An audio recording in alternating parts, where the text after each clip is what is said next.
Pambansang Ginoo David Licauco, unti-unti na raw naaabot ang kanyang life goals as an actor and entrepreneur. Sunod daw niyan ang plano na ring pagpapakasal. Yeah, siguro 3-4 years from now siguro. I mean, yun yung ideally, di ba? Siyempre by then, 34 na ako. Alam nga naman wala pa. Meron na ba? Di ko sure. It's not to say na meron ako, di ba? Parang just don't wanna let people know. Ang mga natutunan ni David sa showbiz, shinare daw niya sa best friend na si Dustin Yu, gaya na lang ng pag-handle sa bashers.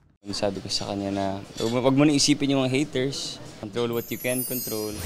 Big win pa rin daw para sa Chares na maging third big placer duo sa PBB Celebrity Collab Edition. I really wasn't expecting anything. I was just happy na po na nabalik na nga ako sa bahay at napasama na sa Big Four. Hindi po ako nag-expect, pero syempre, there's the hope na kasi sobrang lapit na namin, ganyan. Super happy sa mga natatanggap na mga reactions po ng mga taong niroot po talaga kami na maging big winner. Isa raw sa highlights ng kanilang PBB journey, ang Tapatan Challenge with the evicted housemates.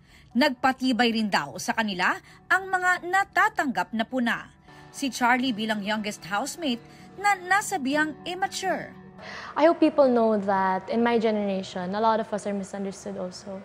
And if they could really give people chances, and just like how they gave me a chance inside the house po. At si Esnir na nabansagang playing safe.